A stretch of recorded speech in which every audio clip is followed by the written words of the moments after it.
रूस और यूक्रेन के बीच पिछले करीब 3 साल से जंग जारी है। इस खूनी जंग में यूक्रेन की अर्थव्यवस्था तबाह हो चुकी है और यूक्रेन के कई इलाके रूस के कब्जे में जाने को तैयार हैं।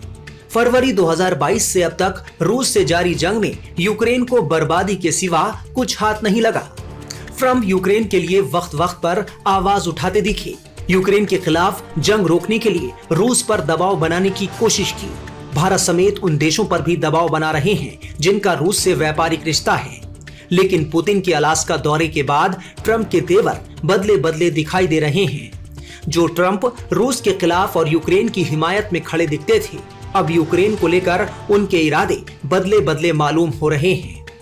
यूक्रेन और वहां के राष्ट्रपति जेलेंस्की को कभी अमेरिका की ओर से नाटो का हिस्सा बनने तक का भरोसा मिला था और आज उसी अमेरिका के राष्ट्रपति डोनाल्ड ट्रम्प चाहते हैं कि यूक्रेन क्रीमिया को भूल जाए।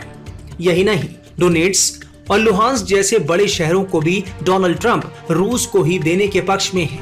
उन्होंने खुलकर इस पर बात करना शुरू कर दिया है। माना जा रहा है कि सोमवार को जेलेंस्की के साथ होने वाली मीटिंग में डोनाल्ड ट्रम्प इस प्रस्ताव पर बात कर सकते हैं।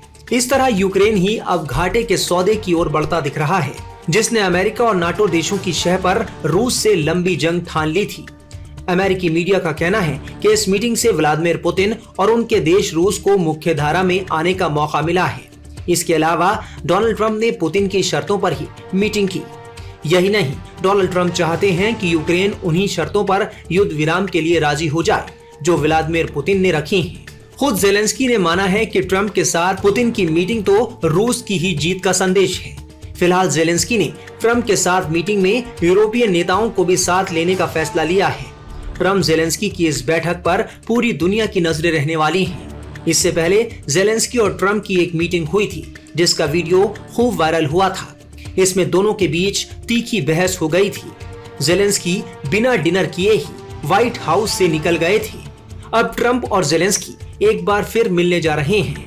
ऐसे में दोनों की बैठक से क्या नतीजा निकलता है, ये देखना होगा। ट्रम्प भले ही खुद को पीस मेकर के रूप में पेश करें, लेकिन रूस और यूक्रेन के बीच जंग जब तक नहीं रुकती, तब तक इन मुलाकातों का फिलहाल कोई मतलब नहीं है।